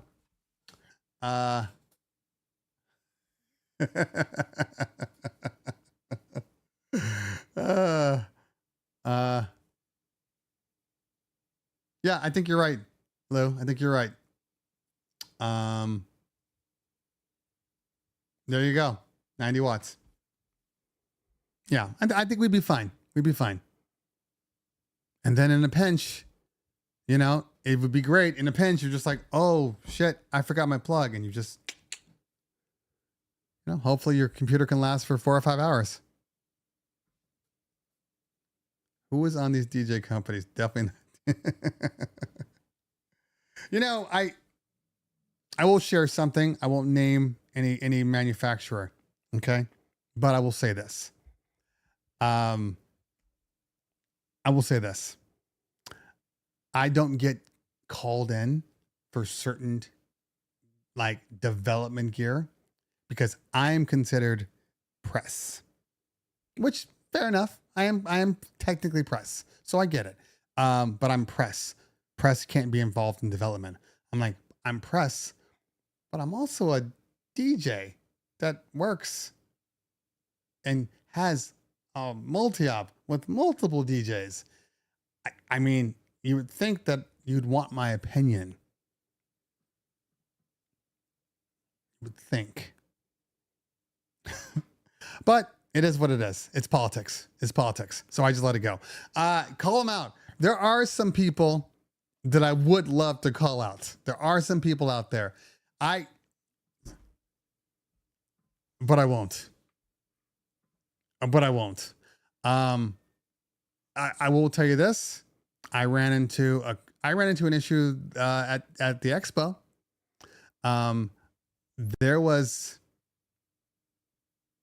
Is a manufacturer that I have not worked with yet.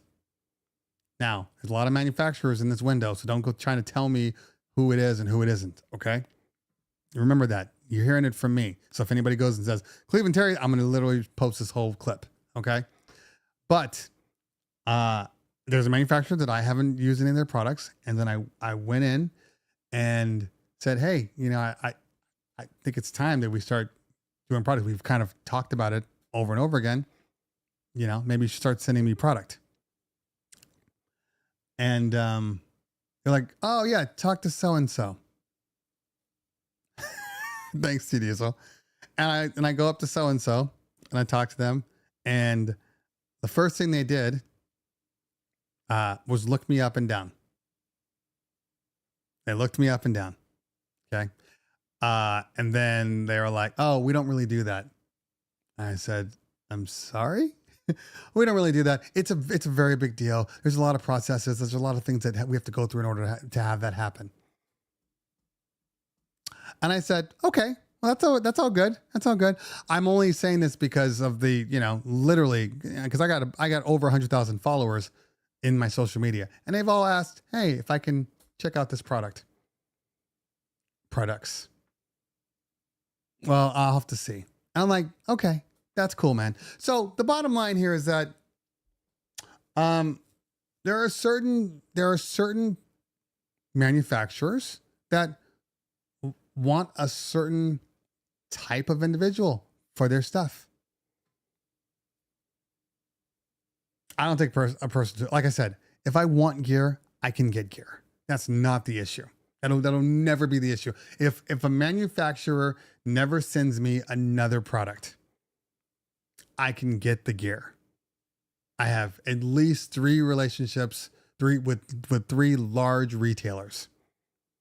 So that won't be an issue. Yeah, it might be a couple days late, but I can still do it.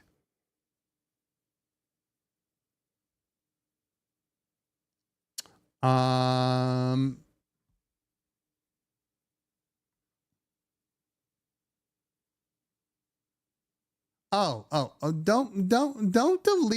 delete your comments after you say them. I saw that. They don't see the benefit of your reviews. I saw what you said. You don't have to delete them. But that's okay. They don't see the benefit. You don't have to see the benefit. You don't have to see the benefit. I think people don't understand. Like, legitimately, I do not care. I don't care. Like there's no money in YouTube for DJs. Like this DJ review thing, there's no money. Okay? There really isn't. I make my money the way everybody else makes their money, through my business. There's no money in YouTube for us. It's pennies on the dollar. So if I never do another YouTube and never go to another conference, I will absolutely be okay. You know what I'm saying? So if you're going to give me a hard time for no reason, that's fine. And again, yes, G-Fire, this is absolutely correct. Some people don't want to hear the truth, and they don't like honesty. They like people to, and I'm constructively critical, but exceptionally positive in my reviews in general. I don't talk shit about people, but they don't, if they don't want the truth going out, of course, they're not going to want me to review them. Of course. Audio One in the building. Lehman, thank you, fam. Appreciate you. Lehman was another one of those that, look, so during my performance at Expo, I always like to look at all the people. And I look at Lehman. Lehman's like this.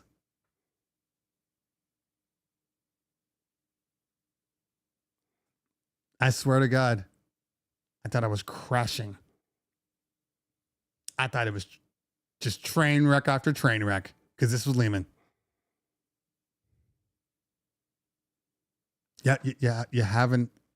Oh, YouTube is resetting itself. It might have glitched for a moment. I think we're good now. It usually just does it for a second. Let me see. Yep, my kilobits are fine. Yeah, that was Lehman, and I'm like, dude, I'm waking up in the middle of the night, Lehman's face in my mind. It's tough, man. You DJs are tough.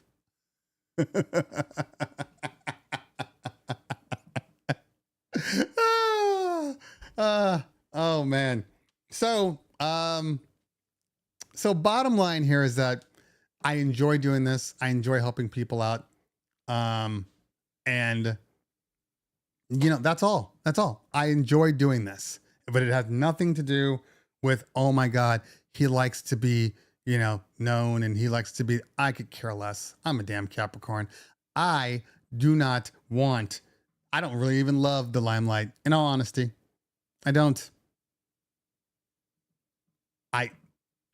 But it is what it is. So If they don't want to give me product, then I'm not getting product. And I've already worked around the not having product from specific manufacturers. I was just waiting for the season to get going again, and then I'll borrow it from some retailers and go from there. But I'm not naming names. I don't care what people were saying in the chat. I'm not naming names. That's how I say you crushed it. Thank you. Viggy Smalls, can you please tell us more about the people you hung with, the good vibes, old friends, any good stories with people aspect to it? I always have great time with my friends. As a matter of fact, but I was busy this time, just unnaturally busy for some strange reason.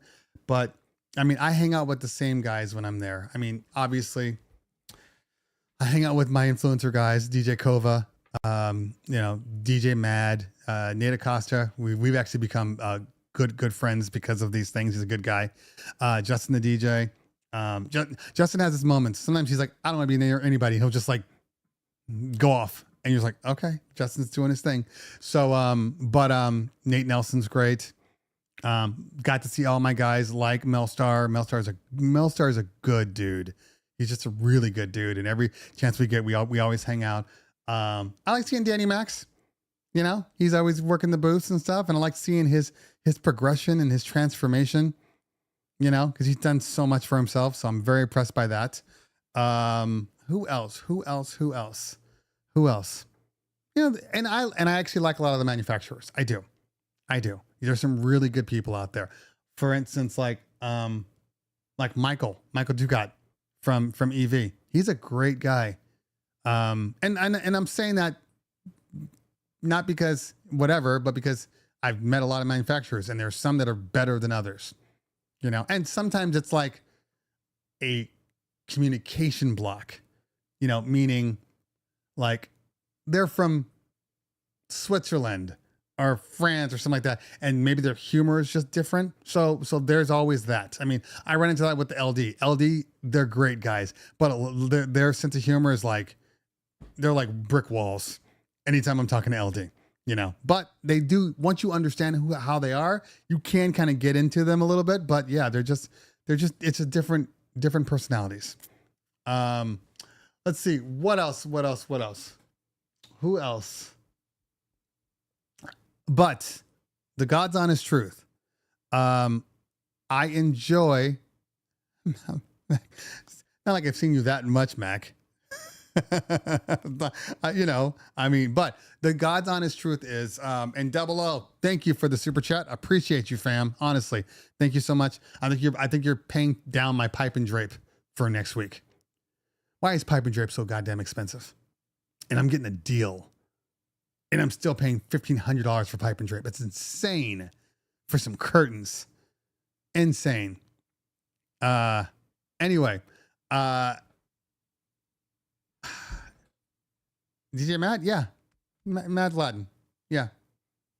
In fact, I think he's Mexican, like not Latin, he's Mexican.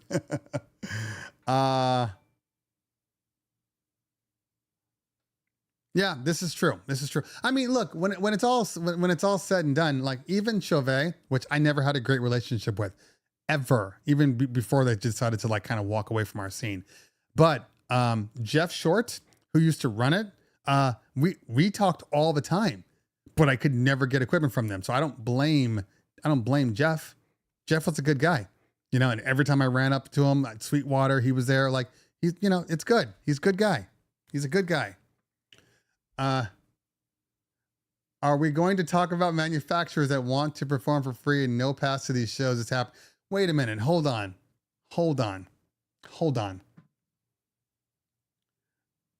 Is that serious? They want you to perform, but they're not giving you passes? That's some bullshit. Like I get not paying. Okay, I do. But to not give passes is crazy. I haven't heard that. That's crazy. That is crazy. That's bullshit. And if that's the understanding. If they ask you, they're supposed to comp you. Like, I don't have a lot of, look, I do these conferences a lot of times. I don't make any money. I'm just like, comp my travel, comp my tickets in, and then I'll go. I don't need money from you. Just make sure I'm not losing money. Like no out of pocket money. That's it. That's it. And I'm shocked, but I'm not shocked, but shocked. That makes sense. Like, I get it if you're like on a conference floor, right? You're on the showroom floor and you're DJing for one of the manufacturers. Like, I get it. I get if that's the case, right? Because your deal is through the manufacturer that's at that booth, not with the just show itself. But if the show asks you to perform, first off, if they ask you to perform, they should be paying you. Secondly, if they're not paying you, they should at a minimum be comping everything, and I mean everything. Here's your room. You're staying, you know, at this place, and here's your tickets. Here's your drink tickets for all week. That's trash. And it's trash because of one reason. So first off, so I was already going. Okay. So I don't even know if the session, my performance, because I was already going. So my tickets were already comped. But I don't know. They didn't even say, hey, you know, they were just like, if you are going to be here type thing. So that's kind of the trick, I guess. If you're going to be here anyway, maybe you can perform. But if you're a headliner and you don't work for free. I'm not a headliner. I was just DJing because I was asked to, and I'm like, I'd like to do that. Every so often I have to DJ. Just to prove to people that I know how to DJ. You know, I mean, it is what it is. So, that's trash. Bottom line, that's trash. I saw the comments coming through. I honestly did.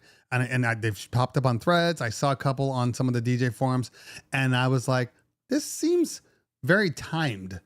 So I didn't know that people weren't at least getting comped to go there, you know. But again, if a manufacturer asks you, you got to go through them. They should be the ones comping you for tickets. Like even the panel that I was on, you would think that if you're on a panel, that everything would be comped. It's not. It's not. Like the passes were comped. But if I didn't know other people that were comping me for all different things, I would be spending a lot more money. So yeah, that's a shame. That's a shame. But I think they also feel like they can take advantage of you. Meaning like, if you don't ask, then we don't have to. And if you say no, there's dozens of people that want to take your spot. I do question, where some of these, well, look, not the established guys that are doing the panels and stuff like that, like more power to them. I'm not trying to take anything away from them. No, I'm not trying to take anything away from them. Okay. But I do feel like you do need some new blood sometimes. You do. You need different perspectives. You can't have the same people over and over and over again. You know, I feel like, in general, and I haven't been Midwest. Okay. But in general, the expos have stagnated. They got used to those post-COVID numbers and haven't really done anything to enhance the show. That's just, and I'm not talking about DJ Expo specifically. I'm talking about all of them. All of them are suffering from this. There's some changes that need to be made. So, and again, like, I don't go to a lot of panels because I see the panels and it's like the same panels over and over again. So I'm just like, I'm going to wake up early to go see something that I heard last year. And more importantly, like, I mean, and look, as great as Scratch Bassett is, you know, like he had just performed like the year before. So if this is going to be a, you know, Melstar and Friends where it does it every single year, I'm fine with that. But you know, you gotta got to bring different friends. That's all I'm saying, you know? And again, this is coming from the person that any chance I get to see Bassett, I want to see him any chance I get. But if you're coming from a larger perspective, you want to change it up. You want to change it up. Yeah. So I was talking about the fact that I want to step back from the conferences a little bit. I'll still go to NAMM. So I don't go to conferences to see new shit. I was going to say stuff, and then my mind said shit. So it came out shuff. Anyway, I don't go to see new stuff because I pretty much already know. So for me, I only go to these conferences to touch and see and conversate with people that are here, okay? That are all over the place, that want to meet me. I want to meet them too. So that's it. It's really the only reason that I go to these things. And sometimes I pay out of pocket because I feel like I need to be there sometimes. Okay. So, but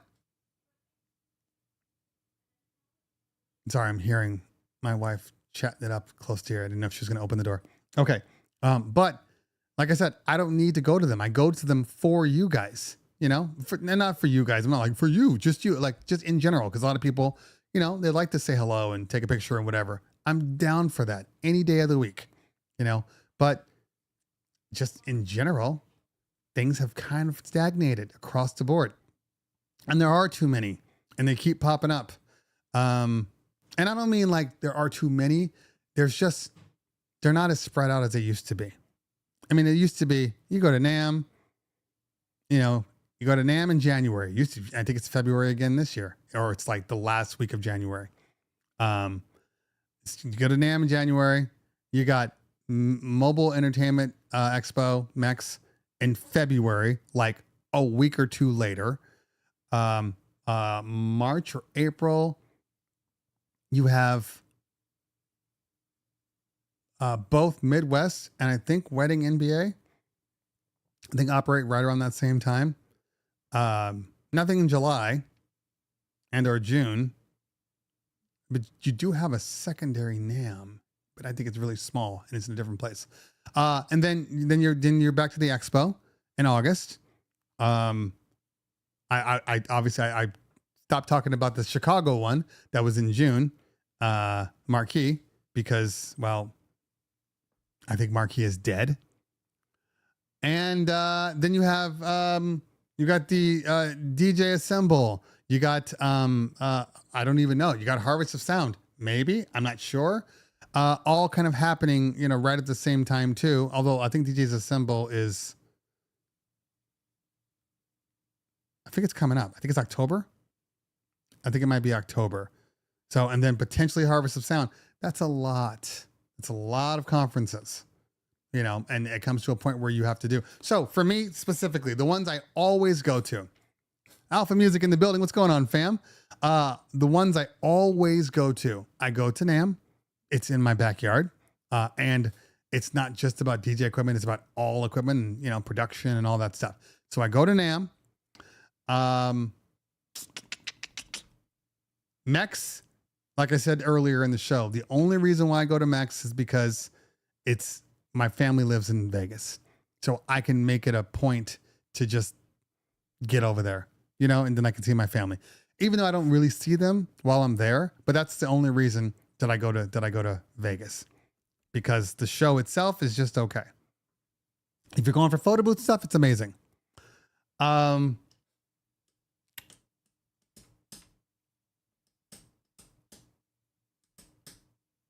I've heard great things about Midwest, so that's why I want to go to that at least one time. Which one would I pull away from? I go to Expo because of it's an East Coast thing. I got to see East Coast people. No, you're not wrong. You're not wrong. You're not wrong. We always have a great time. So that's probably the biggest thing. That's probably the biggest thing. Is just hanging out with your boys, and we had a great time. So again, I stay with my sister typically, and then I just hang out all day. That's why I never see her because she's a school teacher. So like I stay out till like 2 in the morning. I go to home. I go to bed. She wakes up at like 7. I wake up at like 10. She leaves for work. I leave at like 10 or 11 to go back to the expo. And we do the same thing for 3 days in a row. And it's all good. And it's all good. You know, I don't see her, but I see her. If that makes sense. I try to like the first night, I'm like, hey, let's go out to dinner, you know, just to say thank you. But yeah, I rarely see her. So that's the only reason. But I'm not going to a DJ's Assemble. Oh, and also the collective one too. There's a lot of conferences and they all have good points. So I'm not saying that there's any bad conferences, but it's a lot. It's just a lot.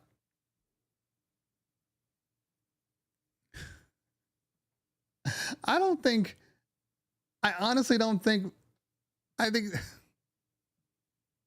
I don't want to say it's beneath Mojax. I don't want to say that. I don't want to say that. But they got to do something. They got to improve it. Because NAMM is so big. And the Pittsburgh ones too. You're right. I mean, Zimmy has his. Then there's the other Pittsburgh one. Zimmy's one was amazing. Amazing. Anyway, I go for you guys. That's why I go to conferences. I rarely go to any panels unless I'm on the panel.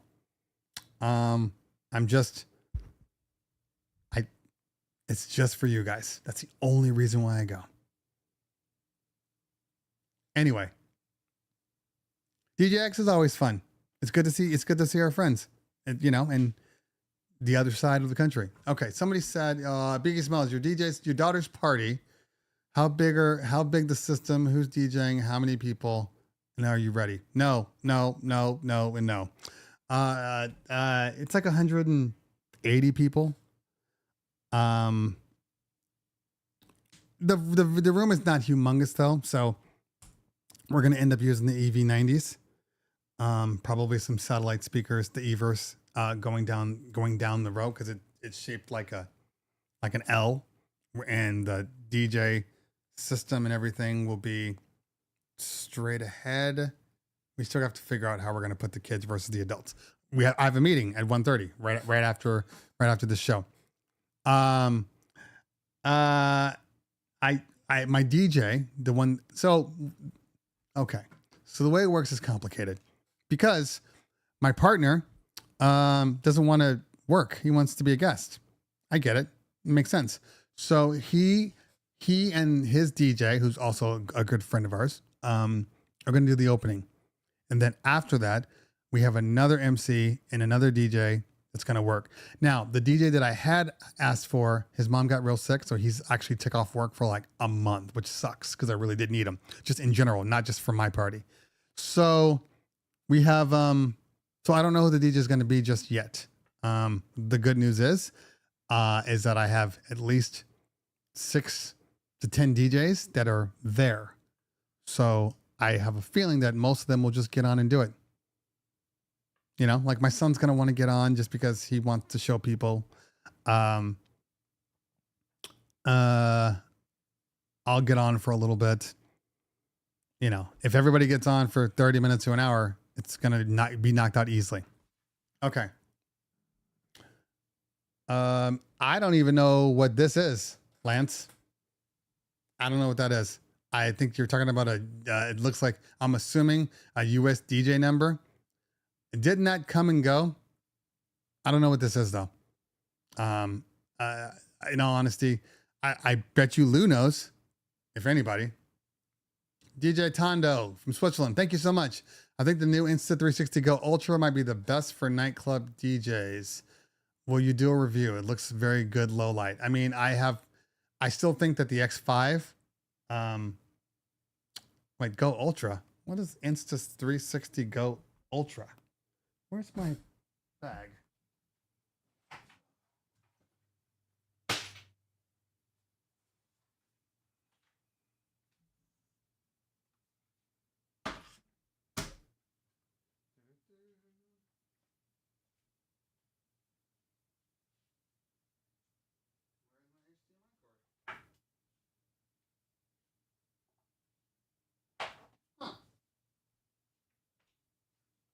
not quite sure where that is.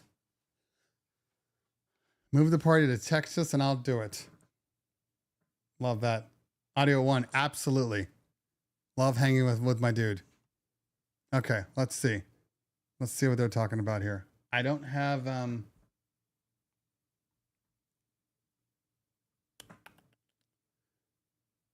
Insta360 Go Ultra. There it is.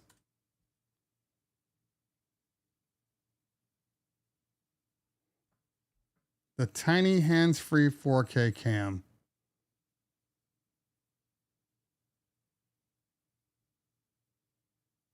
Hold on. Let me grab it.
All right. So,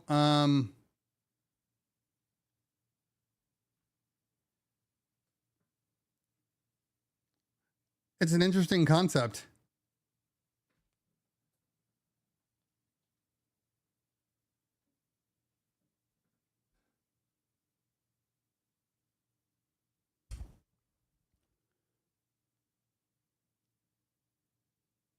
I like the hands-free.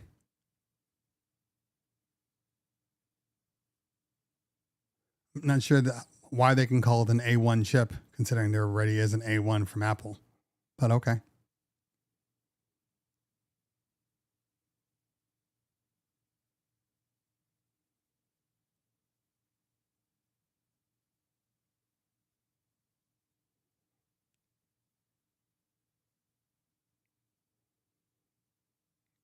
That's cool.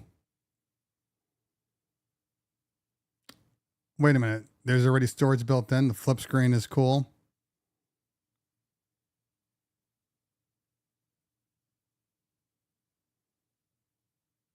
I'm not mad at this. It's going to make your amateur videos look much better.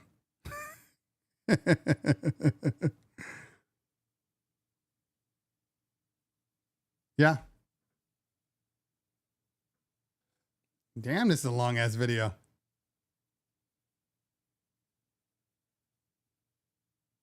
Waterproof too?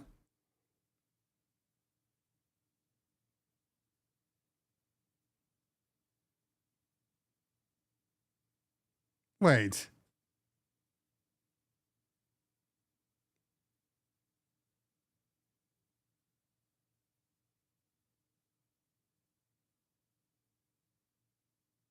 What the?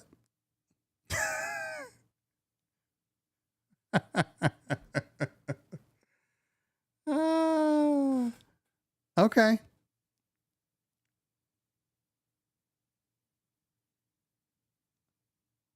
I'm not mad at this at all.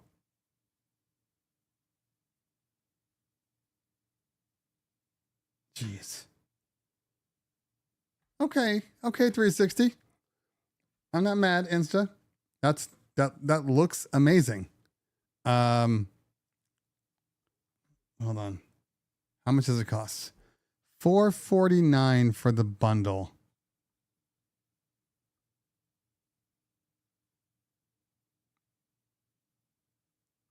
I'm not.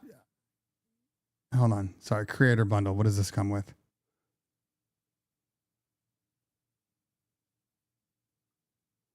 What the hell's a family bundle? What's that even mean? I like this. The cycling bundle is kind of cool. I mean, it's all cool. It's all cool. It's a way to get you to get your money. I mean, the creator bundle is probably the one you should get, in all honesty. That's really cool. I'm not mad at that. I'm not mad at that. I mean, I think that if anybody was using the what's the one? Oh, it's the update to like that their other Insta 360. I forget what they call it. Or is that no, it's that one. I forget what they call it. DJ Kova uses that one. But this is cool. I like how it just attaches to you and you can just walk around. That's cool. It's good stuff, man. It's good stuff. I'll probably buy one. I'll probably buy one. I like how it can be mounted anywhere. But I'm tired of buying. I've bought like 3 terabyte hard drive SD cards. Just in general, I put one in my Insta 360. I put one in my I mean, technically speaking, this could replace your DJI Pocket 3 potentially. Potentially.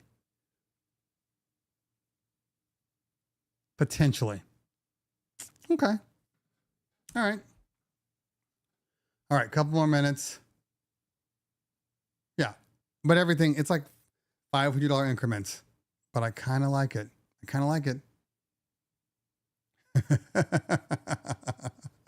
Oh, man. All right, DJ Holiday. Hashtag making moves. This was my first DJX this year. I wanted to see all my favorite influencers. Tried to offer a ride from the Expo. Oh, you. Gotcha. Okay.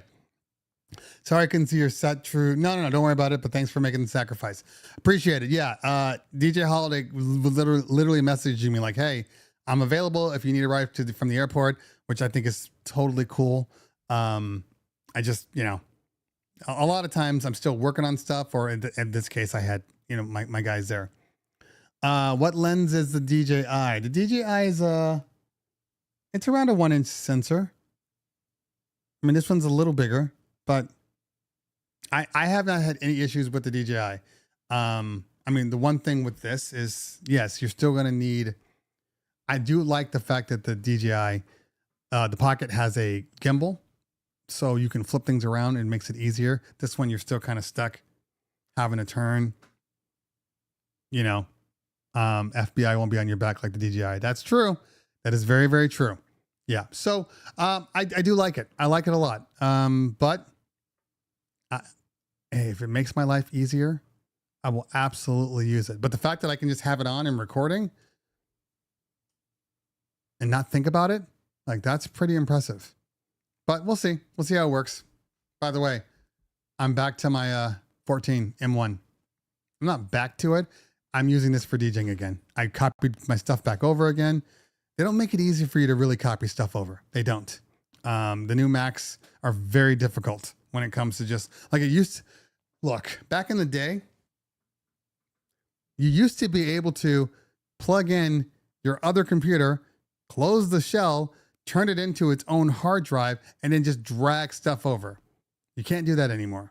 Now, the only way you can do that is Migration Assistant, but it'll copies over all of it or nothing. And using like, Ethernet or Thunderbolt 4, but even the Thunderbolt 4 is slower than it needs to be for some reason. It's dumb. The whole thing is dumb. It's dumb. You're better off with an external hard drive, just copying it over and moving it, in all honesty, because Migration Assistant is trash.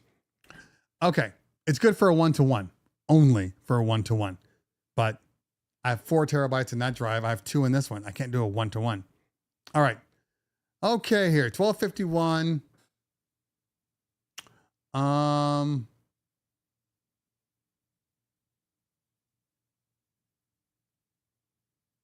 Yeah, no, it looks like it'd be cool. Oh, I did when I did the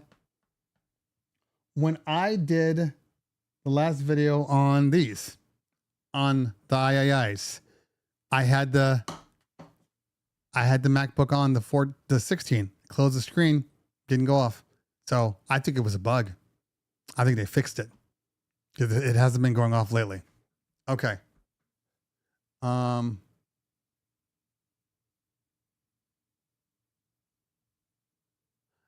I bought the X5. Okay, but I still think you still would have bought the X5. It depends on what you're using it for. Like the X5 is good for true 360. This isn't really true 360. Okay. You're going to get like 270, somewhere around there. It's going to stop. But I think they both serve purposes. They really do. Yeah. Anyway, okay. But we'll see. We'll see. The 360 you can't attach to your body. You can on this one, so that's kind of cool. All right. It is 12:52, guys. I have to eat because I think I have a 1 o'clock conference call. I think so. Okay. Let's try this one. Yep, 1 o'clock. What am I talking to?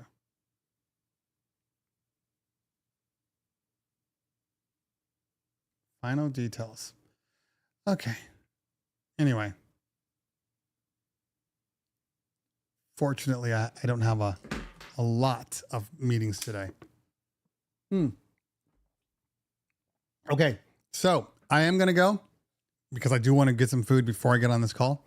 Hey, thank you guys for hanging out today. We will have one more show unless I've killed my family and I'm in prison next Thursday, because that's 2 days before. This weekend is terrible. I have 2 LED walls installed, full lighting installed, 7 events on Saturday, 2 on Friday, 7 on Saturday, 2 on Sunday. And I still need to create a video montage for my daughter and all the other extra stuff that we have to do. So it's going to be a tough time, but we'll make it through, right? We'll make it through. Anyway, guys, I hope, and girls, hope you had a great time. I will see you guys soon. There's more videos to come. I hope, if you haven't seen the TMA, I only made one mistake, by the way. I only made one mistake. Apparently, which I didn't realize, this button is a 4-way directional. I'm like, there's no way to change the track. You just have to do it from your phone. I was wrong. It's a 4-way. I don't know how I didn't see that. We make mistakes. We're human beings. It happens. So anyway, all right, y'all. Have a great day. Have great parties this weekend if you have any. And I will see you next week.